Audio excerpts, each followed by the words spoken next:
بشرطے کہ ہمیں اس کا ادراک ہو۔ آرزو تو کوئی دل ایسا نہیں ہے جس میں نہ ہو، اور آرزویں بھی مختلف ہوتی ہیں۔ اس دنیا میں رہنے کی آرزو، کوٹھی اور بنگلوں کی آرزو، خوبصورتی کی آرزو، ہر خواہش کی تکمیل کی آرزو، دنیا اپنے پورے شباب کے ساتھ ہمارے پاس آ جائے اس کی آرزو، جوان ہونے کی آرزو، یہ آرزویں سب کے پاس ہوتی ہیں، لیکن اس کے باوجود بے آرزو رہنا یہ کمال کی بات ہے۔ عربی زبان میں ہم جب پڑھا کرتے تھے تو ایک مثال آتی تھی، لیت الشباب یعود، کاش کے جوانی لوٹ آئے، اور ایک لفظ آتا تھا لعل، تو ہمیں استاد یہ بتایا کرتے تھے کہ لعل الشباب یعود کہنا صحیح نہیں، کیونکہ اس کا مطلب ہے شاید کہ جوانی لوٹ آئے، تو شاید تو غلط ہے، البتہ یہ ٹھیک ہے کاش کہ جوانی لوٹ آئے، یہ تمنا تو کی جا سکتی ہے، لیکن یہ تمنا پوری ہونے والی ہے نہیں۔ تو بھائی آرزویں تو بے شمار ہیں، لیکن ان آرزوؤں کے ہوتے ہوئے آدمی بے آرزو کے رہے، یعنی ان چیزوں کی طرف غور و فکر نہ کرے، اور ساری تمناؤں کا مرکز ہمارا صرف اور صرف اللہ رب العزت کی ذات ہو جائے۔ یہ ہے بس، ہماری محبتوں کا مرکز اللہ رب العزت کی ذات ہو، اور کسی سے محبت ہو تو اللہ کے لیے، دشمنی ہو عداوت ہو تو اللہ کے لیے۔ ابھی ایک صاحب مجھے مسجد میں ملے نماز سے پہلے، تو بیچارے وہ اسی پریشانی میں مبتلا تھے کہ 33 سال گزر گئے زندگی کے، یعنی عمر تو زیادہ ہے ان کی، لیکن 33 سال انہوں نے کہا کہ ایسے گزرے کہ میں نے نہ جانے کتنے لوگوں کی مدد کی، کتنے لوگوں کے ساتھ خیر خواہی کی، لیکن 33 سالوں میں شاید ہی ایک شخص ایسا ہو کہ جس سے کچھ خیر کی جو ہے مجھے خیر ملی ہو، یعنی ہمیشہ جس کے ساتھ جتنا اچھا کیا اس نے ہمارے ساتھ اتنا ہی برا کیا۔ میں نے کہا آپ کرتے کس لیے؟ اس لیے کرتے ہیں کہ لوگ آپ کو کہیں کہ صاحب یہ بڑا اچھا کام کرتے ہیں۔ میں نے کہا آپ نے 33 سال اپنے ضائع کیے۔ اصل تو ہمیں بزرگوں نے یہی تعلیم دی ہے کہ جس کے ساتھ کوئی خیر خواہی کرو اللہ کے لیے کرو، اللہ کے لیے کرو گے تو کوئی تمہیں پریشانی نہیں ہوگی، حسرت نہیں ہوگی، افسوس نہیں ہوگا۔ ہم دنیا کے لیے کرتے ہیں کہ شاید ہمیں ہمارا نام اونچا ہو جائے گا، لوگ کہیں گے کہ صاحب بڑا اچھا کام کیا، دیکھیں جی فلاں صاحب نے فلاں کی شادی کرا دی، فلاں کو مکان لے کے دے دیا، فلاں کے ساتھ یہ معاملہ کیا، فلاں کے ساتھ کیا، اور جب اس کو یہ بات پتہ چلتی ہے کہ لوگ تعریف کر رہے ہیں تو اس کا نفس پھول کر کپا بن جاتا ہے۔ اور اگر اللہ کے لیے آپ کریں گے تو پھر آپ یہ توقع ہرگز مت رکھیے کہ کوئی آپ کی تعریف کرے گا، اور جب اللہ کے لیے کیا ہے تو انشاءاللہ نہیں بھی کریں گے آپ کو کوئی تکلیف نہیں ہوگی، اس لیے کہ پہلے سے یہ ہے کہ ہم نے تو اللہ کے لیے کیا، کوئی ہمارے ساتھ اچھا سلوک کرے یا نہ کرے، ہم نے جو کام کیا وہ اللہ کے لیے کیا، اپنی کسی کو خوش کرنے کے لیے کیا ہی نہیں۔ اور جب آدمی توقع نہیں رکھتا تو وہ بے فکر رہتا ہے، اسے کوئی تکلیف نہیں ہوتی، پھر تکلیف ہوتی تب ہے جب ہم کسی سے یہ توقع رکھیں کہ صاحب یہ ہماری تعریف کرے گا، جب وہ تعریف نہیں کرتا تکلیف ہوتی۔ صاحب دیکھو میں نے فلاں 10 لاکھ روپے دیے تھے اس کو، اور فلاں کاروبار بھی کرا کے دیا تھا، اور یہ بھی کیا تھا، اور اس کا معاملہ دیکھو ہمارے ساتھ کیا ہے۔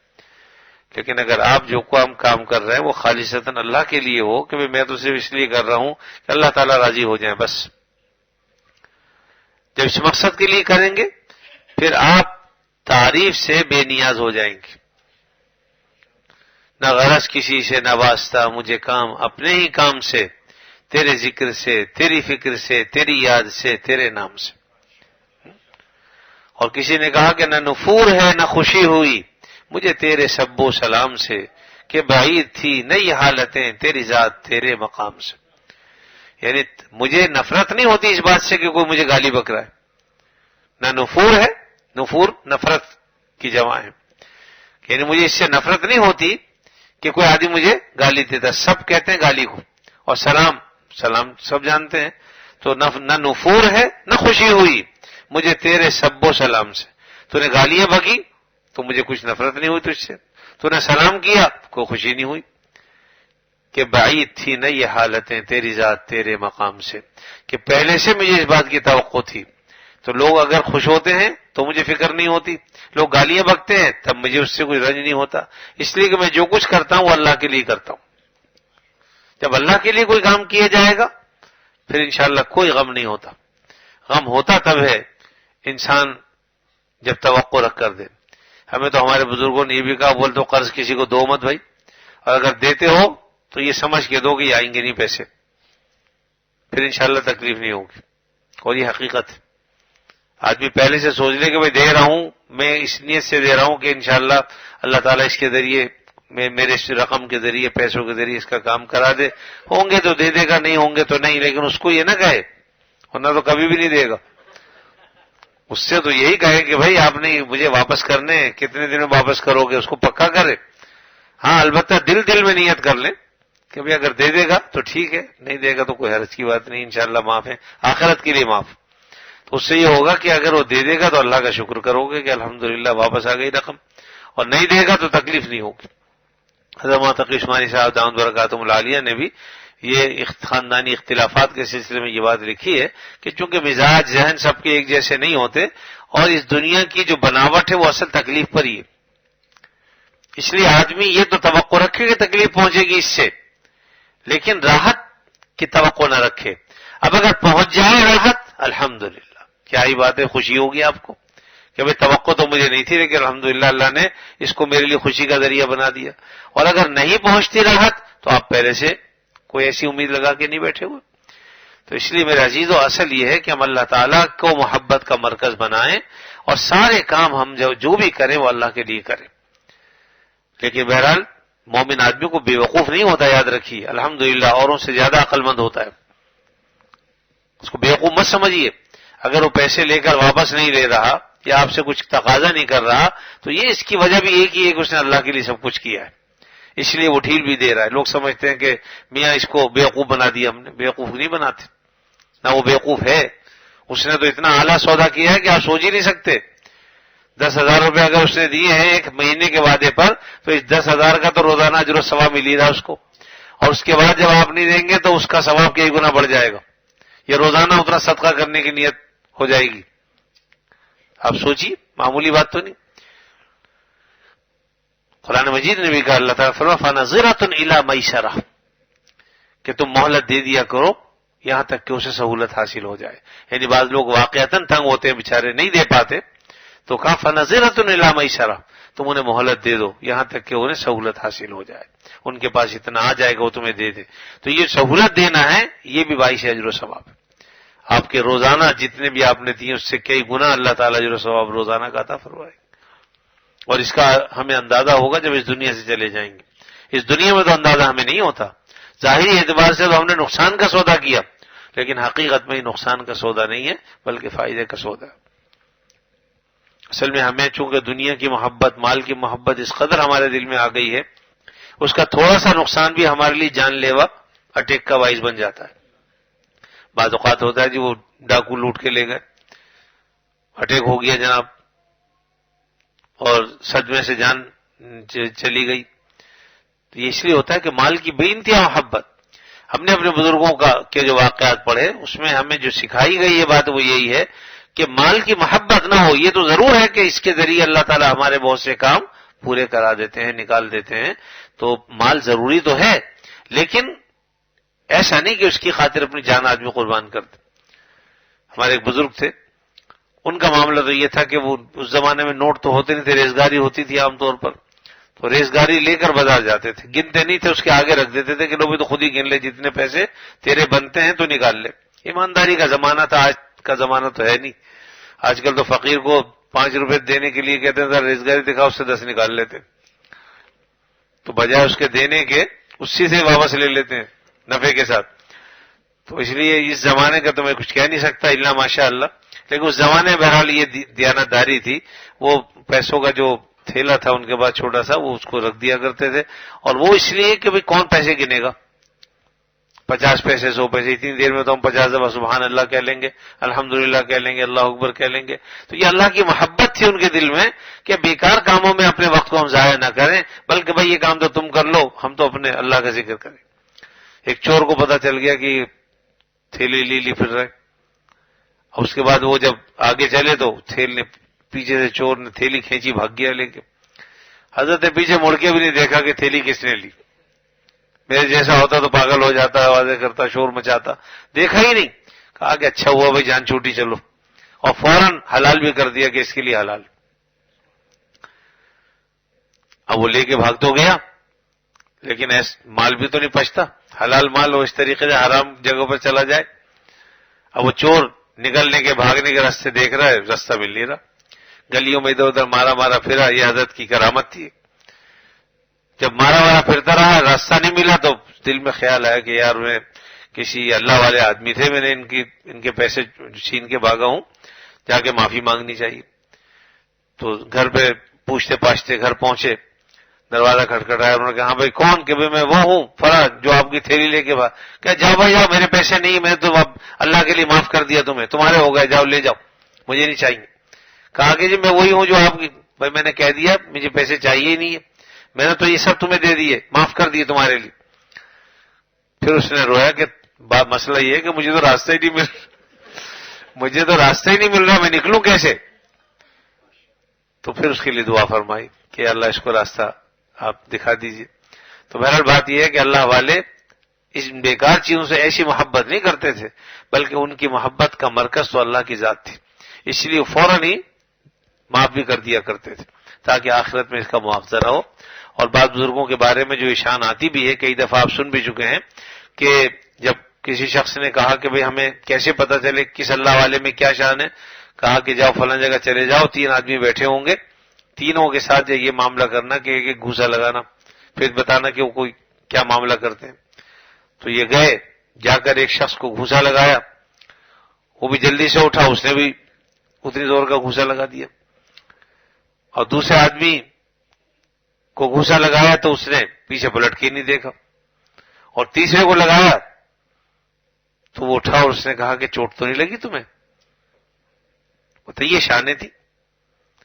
آگے جب بزرگوں سے جنہوں نے بتایا تھا ان کو، انہوں نے آ کر کہا کہ یہ میں نے دیکھا، فرمایا کہ دیکھو اس میں بھی اللہ تعالیٰ کی حکمتیں، بزرگوں کے رنگ الگ الگ ہوتے ہیں۔ جس شخص نے فوراً بدلہ لے لیا، اس نے اس لیے لے لیا کہ ایسا نہ ہو کہ اللہ تعالیٰ کی رحمت جوش میں آ جائے اور غضب جوش میں آ جائے اور تم سے اللہ تعالیٰ بدلہ لے، تو اللہ تعالیٰ کا بدلہ لیں گے تو بہت سخت ہوگا، اس لیے میں نے فوراً بدلہ لے لیا۔ انہوں نے لے لیا تاکہ جتنا تم نے مارا تھا اتنا ہی زور سے انہوں نے مار دیا بس، تاکہ اللہ تعالیٰ کی طرف سے تمہیں پریشانی میں مبتلا نہ ہو جاؤ تم۔ اور دوسرے جو صاحب تھے انہوں نے سوچا کہ میں یہاں ذکر کر رہا ہوں، اللہ کا نام لے رہا ہوں، کس نے مارا، چھوڑو کیا دیکھوں میں، تو انہوں نے اس لیے پیچھے پلٹ کے نہیں دیکھا۔ اور تیسرے جو صاحب تھے ان کے اندر شان رحمت غالب تھی، تو اس نے سوچا کہ اس بیچارے نے مارا، ایسا نہ ہو کہ اسے چوٹ لگی ہو تو ہاتھ سہلانے لگے۔ تو حقیقت یہ ہے کہ اللہ کے نیک بندوں کی شانیں مختلف ہوتی ہیں، لیکن ان میں جو غالب چیز ہوتی ہے وہ محبت ہوتی ہے اللہ تعالیٰ کی۔ تو بعض اوقات یعنی اللہ کے نبی صلی اللہ علیہ وسلم نے ایک مرتبہ ایسا ہوا کہ ایک صاحب کھانا کھا رہے تھے، آپ صلی اللہ علیہ وسلم نے فرمایا کہ دانے ہاتھ سے کھاؤ، کل بیمینک، تو اس نے کہا کہ میں سیدھے ہاتھ سے نہیں کھا سکتا، حالانکہ اس نے غلط بولا تھا۔ آپ نے فرمایا کہ ٹھیک ہے، تم کبھی اپنے ہاتھ کو اوپر نہیں لے جا سکو گے۔ تو پھر ساری زندگی کوشش کرتا رہا، لیکن سیدھا ہاتھ اس کا اوپر نہیں ہوتا تھا، کیونکہ اس نے جھوٹ بولا تھا۔ بعض اوقات اللہ والوں کے سامنے بھی کوئی آدمی اس طریقے کی حرکت کرتا ہے اور زبان سے کوئی بات نکل جائے، اللہ تعالیٰ پوری کر دیتے ہیں۔ کرنے والی ذات تو اللہ کی ہے، کسی بزرگ میں طاقت نہیں، لیکن چونکہ وہ اللہ کے نیک بندے ہوتے ہیں، اور حدیث میں آتا ہے کہ من عادى لي وليا فقد آذنته بالحرب، جو میرے کسی ولی سے لڑتا ہے جھگڑتا ہے تو میرا اس سے اعلان جنگ ہے۔ اب اللہ تعالیٰ سے اگر کوئی لڑائی کرے گا تو کوئی جیت سکتا ہے اللہ تعالیٰ سے؟ ہرگز نہیں۔ تو بہرحال آپ صلی اللہ علیہ وسلم نے، تو بعض روایات میں آتا ہے کہ بھئی بعض بزرگوں نے اس پر اشکال کیا کہ آپ صلی اللہ علیہ وسلم تو کسی کے لیے بد دعا فرماتے نہیں تھے، اس کو بد دعا کیوں دی؟ فرمایا کہ بات یہ ہے، ایک تو اس نے جھوٹ بولا، دوسرا یہ کہ چونکہ جھوٹ بولا تھا اللہ تعالیٰ تو جانتے ہیں، تو آپ صلی اللہ علیہ وسلم نے فوری طور پر اس لیے کہہ دیا کہ کہیں ایسا نہ ہو کہ اس سے بڑا عذاب اس پر آ جائے، تو دنیا ہی میں معاملہ نمٹ جائے۔ تو دنیا کا معاملہ تو آسان ہے بنسبت آخرت کے، اس لیے آپ صلی اللہ علیہ وسلم نے فوری طور پر یہ بات کہہ دی تاکہ دنیا ہی میں معاملہ نمٹ جائے اور آخرت میں وہ پریشانی میں مبتلا نہ ہو۔ تو یہ بھی آپ صلی اللہ علیہ وسلم کی شان شفقت تھی جس کا اظہار آپ نے فرمایا۔ تو اس طرح اللہ کے بعض نیک بندے اگر بعض ایسی بات کہہ دیتے ہیں زبان سے جو بظاہر ہمیں بد دعا لگتی ہے، لیکن اصل میں اس میں بھی حکمت ہوتی ہے کوئی نہ کوئی۔ تو بہرحال یہ اصل یہ ہے کہ ہم اپنے اللہ تعالی سے تعلق رکھیں، ناجائز آرزوؤں کو اپنے دلوں سے نکالیں، ناجائز خواہشات کو دلوں سے نکالیں، کیونکہ اللہ تعالیٰ اس کے بغیر ملتے نہیں۔ ہم ناجائز خواہشیں بھی پوری کرتے رہیں، آرزویں بھی رکھیں، تو اور یہ بھی چاہیں کہ اللہ رب العزت ہمیں مل جائیں، تو یہ خیال است و محال است و جنوں است، یہ مشکل بات ہے۔ اللہ تعالیٰ جو چاہے سو کر سکتے ہیں، لیکن اس طرح کی خواہشات کو دلوں میں رکھ کر اور پھر ہم یہ چاہیں کہ اللہ تعالیٰ ہماری آرزوؤں کو پورا کر دیں، تو یقیناً یہ جو ہے وہ بڑے یوں کہہ لیجئے کہ جرأت کی بات ہے۔ جیسے حضرت فرماتے ہیں کہ اللہ تعالیٰ کی شان کریمی پر اعتماد کرتے ہوئے اللہ کی نافرمانی کرنا یہ بڑی بےغیرتی کی بات ہے، کہ اللہ تعالیٰ تو کریم ہے، کوئی شک نہیں، لیکن اس کے کریمی کو دیکھتے ہوئے ہم گناہ کریں کہ اللہ تعالیٰ جی بڑے بخشنے والے ہیں۔ اللہ تعالیٰ تو بخشنے والے ہیں، لیکن ہم کیا حرکتیں کر رہے ہیں؟ ہم بار بار ان کو ناراض کرنے والی حرکت کرتے ہیں۔ تو یعنی اللہ تعالیٰ تو کریم ہے، ایک آدمی آپ کے ساتھ تو احسان کا معاملہ کر رہا ہے، لیکن آپ جو ہے وہ اس کو کاٹنے کے چکر میں، آپ اس کو ختم کرنے کے چکر میں۔ تو اسی طریقے سے اللہ تعالیٰ تو آپ پر کرم کر رہا ہے، لیکن آپ اللہ تعالیٰ کی نافرمانیاں کر رہے ہیں۔ تو یہ کس قدر گناہ کی بھی بات ہے اور ساتھ میں جرأت کی بھی بات ہے۔ تو بہرحال اللہ تعالیٰ ہمیں ناجائز آرزوؤں سے بچائے۔ بعض اوقات انسان آرزو کرتا ہے، لیکن آرزو وہ کرنی چاہیے کہ جو جائز ہو، ناجائز آرزویں نہیں۔ ناجائز آرزوؤں سے تو اپنے آپ کو بچانا چاہیے۔ اسی طریقے سے گھروں میں ہمیں اپنے اس بات کی تعلیم اور تربیت ہمیں کرنی چاہیے کہ وہ بھی اس بات کا خیال رکھیں کہ ناجائز آرزوؤں سے بچیں۔ بعض خواتین ماشاءاللہ ایسی ہوتی ہیں کہ وہ کبھی ناجائز آرزو کرتی ہی نہیں، خواہش کا اظہار ہی نہیں کرتی۔ بعض اللہ کی بندی ایسی ہوتی ہیں، بعض ایسے ہوتے ہیں کہ وہ قدم قدم پر ان کی آرزویں ختم نہیں ہوتی۔ آپ دیکھیے کہ دونوں کے گھروں میں آسمان و زمین کا فرق ہوگا۔ جہاں آرزویں نہیں ہوتی، تمنائیں نہیں ہوتی اور قناعت والی زندگی ہوتی ہے، یا جو اللہ نے دے دیا اس پر وہ راضی اور خوش ہوتی ہیں، ان کے گھروں میں آپس کے تعلقات بہتر ہوتے ہیں، بنسبت اس کے کہ ہر دن نئی آرزو ہے۔ اب ہر آرزو تو پوری نہیں ہوتی، جس کے نتیجے میں گھروں میں لڑائی جھگڑا فتنہ فساد یہ پیدا ہوتا ہے، خواہشات پوری نہ ہونے کی وجہ سے۔ تو اس لیے گھر کی خواتینوں کو بھی چاہیے کہ اگر وہ اس سے چاہتی ہیں کہ ان کی زندگی آرام سے گزرے، محبت کے ساتھ گزرے اور جنت نظیر ہو جائے، تو اللہ تعالیٰ نے جو دیا ہے اس پر خوش ہو جائے، ناجائز آرزوؤں سے اپنے آپ کو بچائیں۔ ہاں جائز جو آرزو ہے اس کو پورا کرنے میں حرج کی بات نہیں ہے، تو اللہ تعالیٰ اپنے فضل و کرم سے ہمیں یہ دولت عطا فرما دے۔ گھر میں اسی لیے تعلیم کچھ نہ کچھ ہوتی رہنی چاہیے، بزرگوں کی کوئی نہ کوئی کتاب پڑھنی چاہیے تاکہ ہماری ذہن بنے، ہماری ماؤں کے، بہنوں کے، بیٹیوں کے ذہن بنے، گھر میں باقاعدہ اس کا چرچا ہو۔ کوئی نہ کوئی کتاب کسی اللہ والے کی کتاب لے کر اس کو پڑھے تھوڑا تھوڑا سا، اور یہ میں بار بار عرض کر چکا ہوں کہ لمبا چوڑا درس مت دے، بلکہ مختصر کلام 5-10 منٹ کا کلام کریں، آہستہ آہستہ، چاہے اس کا دل چاہے تو پھر اس کو بڑھاتے رہیے، لیکن ابتدا جو ہے وہ 5-10 منٹ سے زیادہ کی بات کی نہ ہو، کیونکہ لمبی بات جب ہوتی ہے تو اپنا اثر کھو دیتی ہے، مختصر بات جامع بھی ہوتی ہے اور اس کا اثر بھی دل پر ہوتا ہے۔ اور حقیقت بھی یہی ہے کہ از دل خیزت بر دل ریزت، جب بات دل سے نکلتی ہے تو دل ہی پہ جا کے گرتی ہے، لیکن اگر دل سے آدمی بات نہ کہے، ایسے اوپر سے بات کر رہا ہو تو وہ دل پر اثر بھی نہیں کرتی۔ تو گھر کے اندر ایک ماحول پیدا کرنا چاہیے، اور خاص طور پر اس زمانے کے اندر جبکہ آپ نے دیکھا کہ ہر چھوٹے چھوٹے بچوں کے ہاتھوں میں موبائل اور جو ہے وہ کھلونے اور اسی طریقے سے دیگر چیزیں، اب تو 1 سال کا بچہ بھی وہ بھی جو ہے وہ بغیر موبائل کے نہیں رہتا، چھینا جھپٹی کرتا ہے، وہ الٹی سیدھی حرکتیں کرے گا، اس کے بغیر نہیں رہتا، نہ تو روتا ہے، آپ کو دینا پڑتا ہے۔ تو آج گھروں کے اندر یہ خرافات اس قدر پیدا ہو گئی ہیں کہ ہم نے اس کو برا سمجھنا بھی چھوڑ دیا ہے۔ اس لیے ابتدا ہی سے جو ہے وہ گھروں میں اگر جس کو ضرورت ہے وہ تو ٹھیک ہے، بڑا فون رکھے، ضرورت کی چیز ہے جس کے لیے، لیکن جس کی ضرورت نہیں ہے وہ چھوٹے موٹے موبائل سے بھی کام چلا لے اپنا تو کام ہو جاتا ہے، کیونکہ بچے اس سے بگڑتے ہیں۔ اب یہ چیزیں ایسی ہیں کہ آپ کو نہیں آتا کھولنا لیکن بچہ کھول لے گا، ہمیں نہیں پتا لیکن اسے سب کچھ پتا ہے۔ لگتا ایسا ہے کہ چپ لگے ہوئے بچے پیدا ہو رہے ہیں پہلے سے ہی، انہیں پہلے سے سب کچھ پتا ہوتا ہے۔ تو اس لیے ہمیں اس کا خیال رکھنا چاہیے، اپنے بچوں سے کو بھی ہمیں بچانا ہے۔ اور یہ وہ چیزیں ہیں کہ جو بچے 15 20 سال کے بچوں کو کسی بات کا پتہ نہیں ہوتا تھا، آج 10 سال کے بچوں سے آپ ساری سٹوری سن لیجیے، آپ کو بیٹھے بیٹھے بتا دے گا سب کچھ۔ ان سب خرافات کا حاصل یہ ہوتا ہے کہ بچے پھر دین سے دور ہو جاتے ہیں، اسلامی معاشرت سے دور ہوتے چلے جاتے ہیں، پھر وہ بچے بڑوں کی بات بھی نہیں مانتے، نافرمانی الگ کرتے ہیں، اس سے ماں باپ کو الگ تکلیف پہنچتی ہے۔ تو اس لیے اگر ہم یہ چاہتے ہیں کہ ہمارے بچے بھی جو ہے وہ سیدھے ماحول میں رہیں، ایک تو یہ کہ بزرگوں کے پاس بچوں کو لے کے جائیے، ان کا ماحول بنائیے اور ان کو کچھ دین کی بات سکھائیے، خود بھی غلط کام نہ کریں، ان کو بھی غلط کاموں کی طرف مت جانے دیں۔ بعض اوقات آدمی خود ہی غلط کاموں میں مبتلا ہوتا ہے، وہ بچوں کو کس طریقے سے روک سکتا ہے؟ اس لیے اس میں خود بھی کنٹرول اپنے آپ پر کرے، اگر اپنے آپ پر کنٹرول کر لیں گے تو انشاءاللہ دوسروں پر بھی کنٹرول ہو جائے گا، اور جب ہم اپنے آپ پر کنٹرول نہیں کر سکیں گے تو کسی پر کنٹرول نہیں کر سکتے۔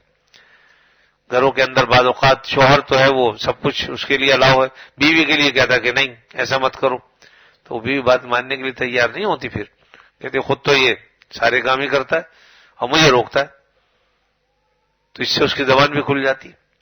اس لیے ہمیں سب سے پہلے تو اپنے اوپر کنٹرول کرنا چاہیے، اس کے بعد پھر دوسروں کو بھی کہیں گے تو انشاءاللہ ہماری بات اثر رکھے گی۔ اللہ تعالیٰ مجھے بھی، آپ کو اور تمام مسلمانوں کو اعمال صالحہ کی توفیق دے اور برائیوں سے بچنے کی اللہ تعالیٰ توفیق عطا فرمائے۔ خاص طور پر اس زمانے کی جتنی بھی خرافات ہیں اللہ تعالیٰ ان سے بچنے کی ہمیں توفیق عطا فرمائے۔